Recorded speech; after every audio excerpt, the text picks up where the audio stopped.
Good morning, Comedies family. It's AP Hill. Missing you so very much. Missing you so much that I wanted to share a story with you this morning.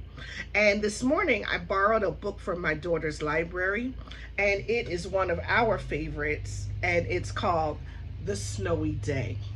Now, some of you might be asking, why does this book have a flower on it? Well, in the Hill household, any book that has a flower like this or similar, it's because it's either given to us by a favorite loved one, a close loved one, or it could be one of our all-time favorites, or it could be just something that my daughter has come to read a lot. So this book was given to her by one of her relatives. And again, it's called The Snowy Day. It's by Ezra Keats. And if you notice, there is a gold sticker on it. And this sticker represents the fact that The Snowy Day by Ezra Keats was a Caldecott book, which means it won a really special award for its writing some years ago. So it's a really, really famous book. I recommend you get this in your library. Again, the book is called Ezra Keats. And when I look at the cover, it really, really, really makes me want to be able to go outside and play in the snow. Now, I know it is April, almost May, and we won't see snow for a while. And we didn't see really any snow this winter. But wouldn't it be nice just to go outside in the snow with my warm earmuffs and my warm fuzzy coat and hat and be able to play with some friends outside? If you were able to go outside, what kind of games would you play in the snow? What kind of things would you do? So let's see what our friends, our characters in the story might do. As you're reading the book with me, I want you to think about where we are, what the setting of the story is. I want you to think about the famous characters that you might meet and how we had to solve some problems. All right, again, The Snowy Day by Ezra Keats.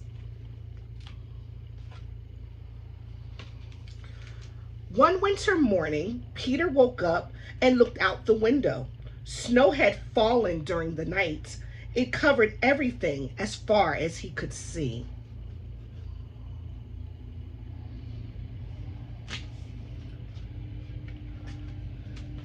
After breakfast, he put on his snowsuit and ran outside. The snow was piled up very high along the street to make a path for walking.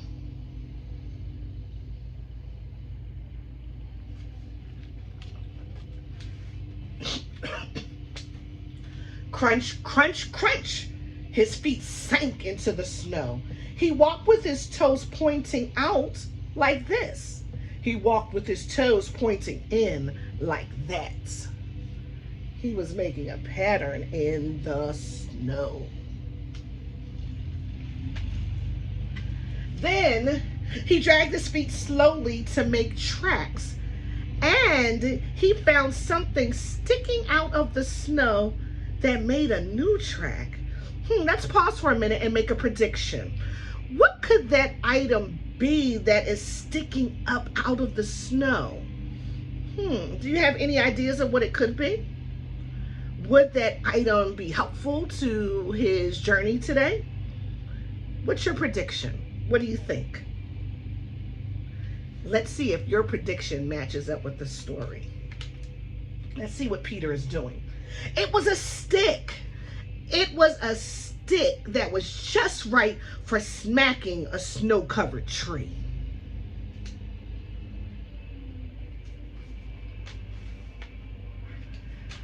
Down fell the snow, plop, on top of Peter's head.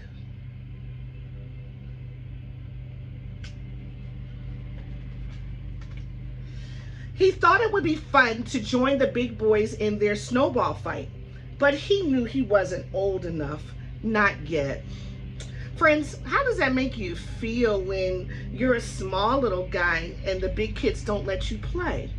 Don't worry, I have a question. What could you do to entertain yourself when the big kids don't let you play?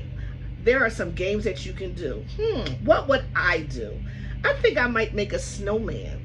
I think I'd make a snow angel. I don't know what Peter's going to do. What would you do? Let's see what Peter does.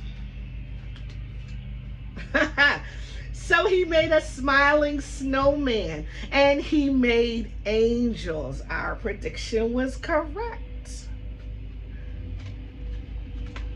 He pretended he was a mountain climber. He climbed up a great big tall heaping mountain of snow and slid all the way down.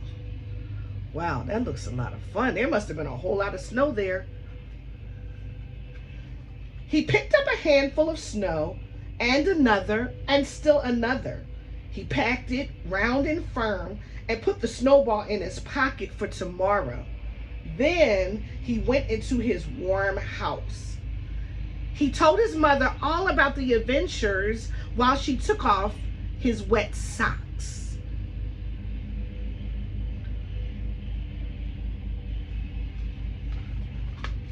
And he thought and thought and thought about them.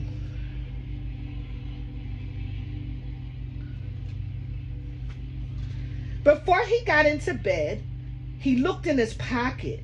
His pocket was empty. The snowball wasn't there. He was very sad.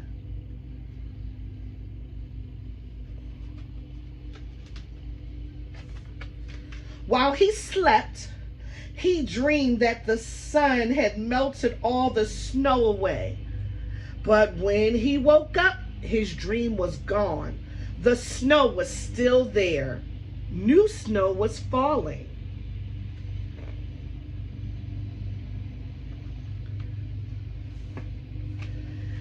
After breakfast, he called to his friend from across the hall, and they went out together into the deep, deep snow.